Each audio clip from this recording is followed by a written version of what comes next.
أعوذ بالله من الشيطان الرجيم. بسم الله الرحمن الرحيم. وقالت اليهود يد الله مغلولة غلت أيديهم ولعنوا بما قالوا بل يداه مبسوطتان ينفق كيف يشاء وليزيدن كثيرا منهم ما أنزل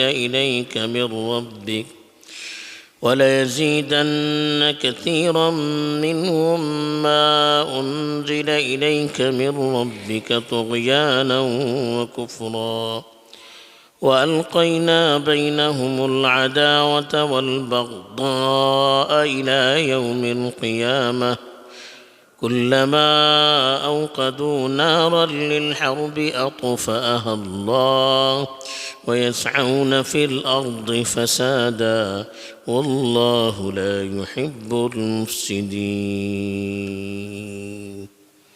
الحمد لله والصلاة والسلام على رسول الله من والاه أما بعد. پیچھے کئی آیات میں یہودیوں کی کمزوریاں اور ان کی نافرمانیاں، غلط عادتیں وغیرہ بیان کی جا رہی تھیں. اسی سلسلے کو آگے بڑھاتے ہوئے مزید ان کی کیا گستاخیاں تھی ان کی طرف بھی اشارہ کیا جا رہا ہے. اب جو آیت تلاوت کی گئی ہے اس میں خاص طور پر اللہ تعالیٰ کی شان میں وہ کس طرح سے گستاخی کیا کرتے تھے اس کی بھی مثال پیش کر دی گئی ہے. یہودی ایک تو ناشکر بھی تھے، دوسرے گستاخ بھی تھے، بے ادب گستاخ. نہ انہیں اللہ کی پرواہ تھی، نہ نبیوں کا ادب ان کے دلوں میں تھا، نہ شریعت کا کوئی پاس و لحاظ تھا. یہودی بعض تو بڑے مالدار تھے لیکن بعض بڑی قسم پرسی کی حالت میں تھے.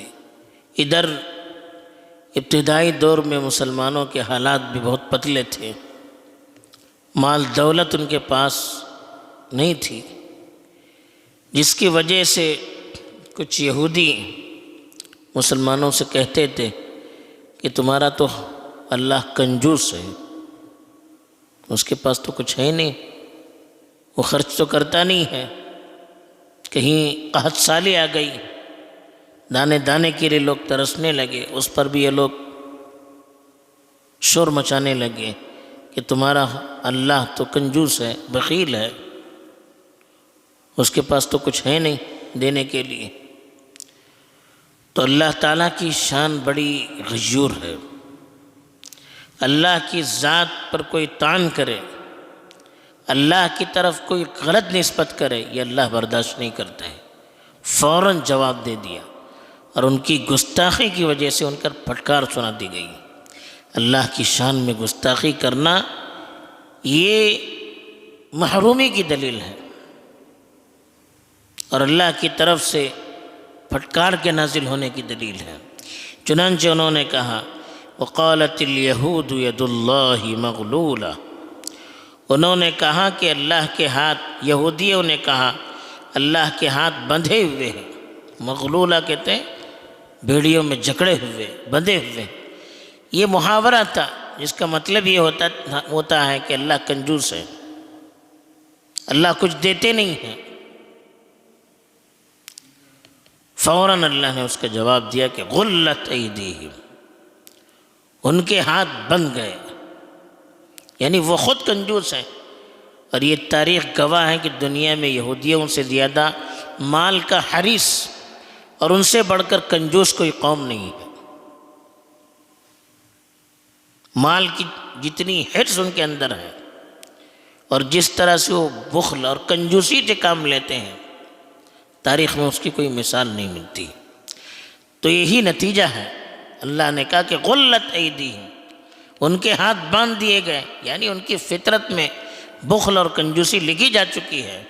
وَلُعِنُوا بِمَا قَالُوا، جو کچھ انہوں نے کہا ہے اس کی وجہ سے ان پر لعنت کی گئی، وہ اللہ کی رحمت سے دور کر دیے گئے، اس لیے کہ اللہ کی طرف اس طرح کی نسبت کرتے ہیں۔ اللہ کی طرف اس طرح کی نسبت کرنا کس بات کی دلیل ہے؟ ایک تو جھوٹ بول رہے ہیں اور دوسرے اللہ کی شان میں گستاخی کر رہے ہیں۔ پھر اللہ نے کہا وضاحت کرتے ہیں بل یداہ مبسوطتان، ان کے تو دونوں ہاتھ پھیلے ہوئے ہیں، یعنی اللہ تعالیٰ تو بڑے سخی ہیں۔ یہی وجہ ہے کہ اللہ کی شریعت کا باغی، اللہ کے نیک بندوں کے دشمن، رسولوں کے دشمن اور قاتل، ان کو بھی اللہ کھلاتے ہیں، پھلاتے ہیں، ان کو بھی اللہ دھن دولت سے نوازتے ہیں۔ یہ کس بات کی دلیل ہے؟ ان یمین اللہ ملآ، کہا حدیث میں کہا کہ اللہ کے ہاتھ تو بھرے ہوئے ہیں۔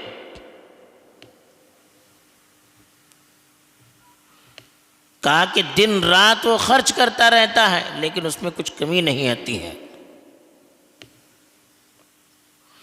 تو اسی لیے کہا بل یداہ مبسوطتان، اس کے تو دونوں ہاتھ پھیلے ہوئے ہیں، یعنی وہ تو بڑا سخی ہے۔ آدمی دیتے وقت ہاتھ پھیلاتا ہے تو اللہ کی ذات تو بڑی سخی ہے، لیکن اللہ بڑے حکیم ہیں۔ کس کو کتنا دینا ہے، کب دینا ہے، وہ اپنی مرضی سے کرتے ہیں، اس کو معلوم ہے کس کو دینا چاہیے، کس کو نہیں دینا چاہیے، کس کو زیادہ چاہیے، کس کو کم دینا چاہیے، یہ سب اللہ کو معلوم ہے۔ اس لیے کہا ينفق کیف یشاء، وہ جس طرح چاہتا ہے خرچ کرتا ہے، نہ اس کو کوئی روکنے والا ہے نہ اس کو کوئی حکم دینے والا ہے، وہ جو بھی کرتا ہے اپنی مرضی، اپنے ارادے اور اپنے اختیار سے کرتا ہے۔ ہاں وہ جانتا ہے کہ کس کو کتنی ضرورت ہے، کب ضرورت ہے، اسی کے مطابق وہ دیتا ہے۔ اگر کسی کو کم مل رہا ہے تو اس کا یہ مطلب نہیں کہ اللہ کنجوس ہے۔ اللہ کنجوس ہوتے تو کسی کو نہیں دیتے، کسی کو تو زیادہ مل رہا ہے، تو کنجوس ہوتے کسی کو بھی تو نہیں دینا چاہیے۔ یہ تو صبح و شام اللہ کی دولت اور اللہ کی نعمت دنیا میں ہمیں نظر آتی ہے، اور اسی نعمت میں ہم لوگ پلتے بڑھتے ہیں۔ پھر اگر وہ کنجوس ہوتا تو ان نعمتوں سے صبح و شام ہمیں کیوں نوازتا؟ وَلَيَزِيدَنَّ كَثِيرًا مِّنْهُمْ مَا أُنزِلَ إِلَيْكَ مِن رَّبِّكَ طُغْيَانًا وَكُفْرًا۔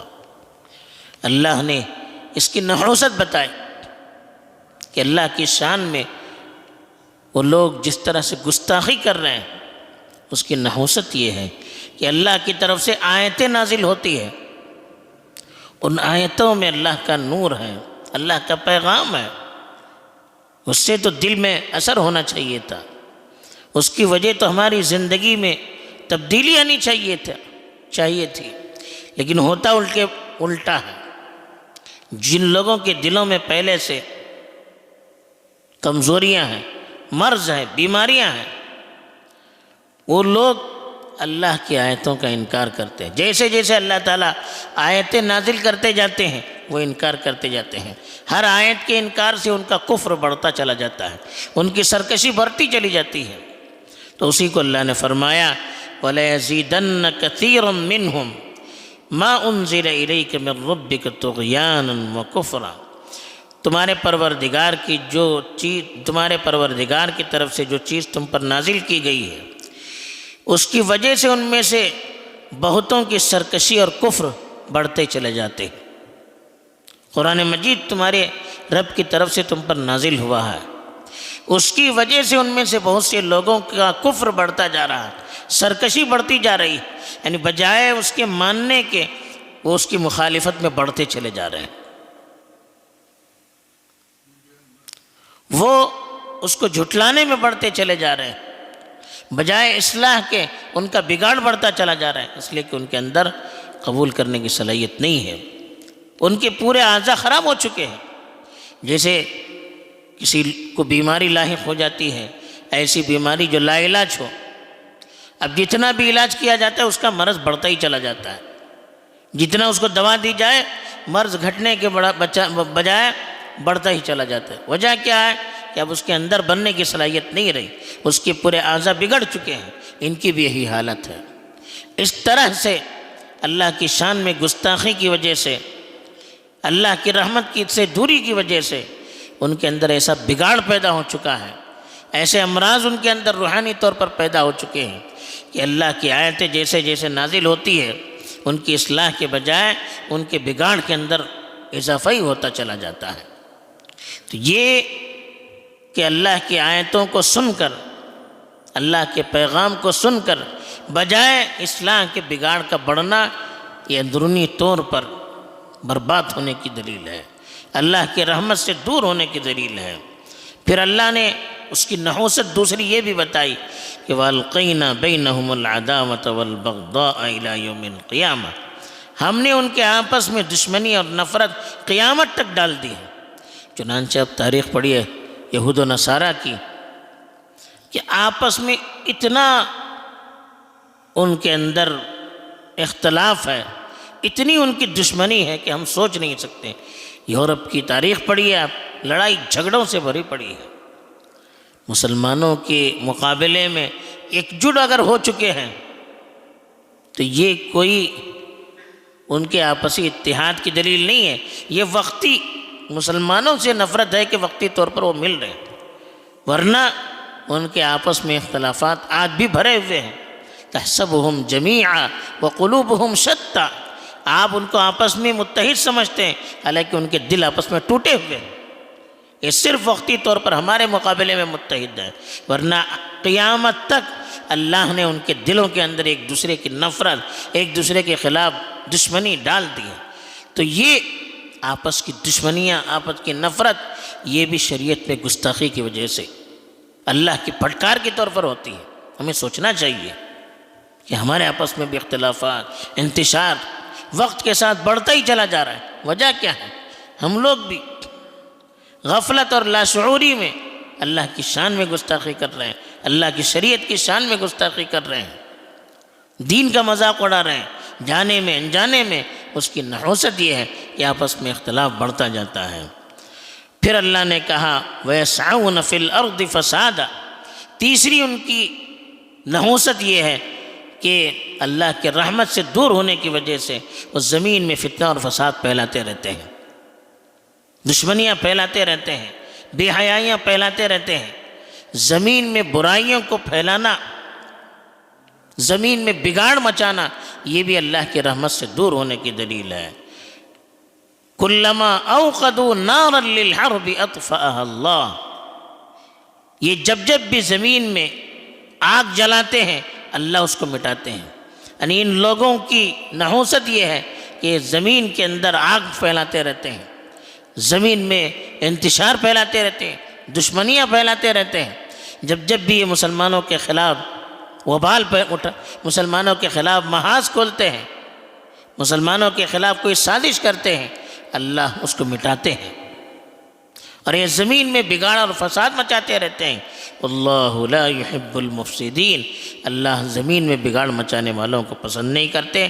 بہرحال یہاں پر اللہ تعالیٰ نے بتا دیا کہ کس طرح سے یہ یہودی اللہ کی شان میں بھی گستاخی کرتے ہیں، کیسے بے ادب ہیں، اور اس بے ادبی کی وجہ سے وہ اللہ کی رحمت سے ہمیشہ کے لیے محروم کر دیے گئے، جس کی نحوست میں ان کے اندر ناشکری بڑھ گئی، شریعت کی خلاف ورزی بڑھ گئی، آپسی دشمنیاں بڑھ گئی، فتنہ اور فساد مچانا یہ ان کی عادت بن گئی۔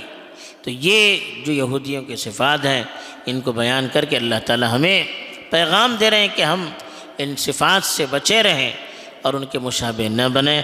اللہ تعالی ہم سب کو اپنی رحمت میں جگہ دے دے، آمین۔ وآخر دعوانا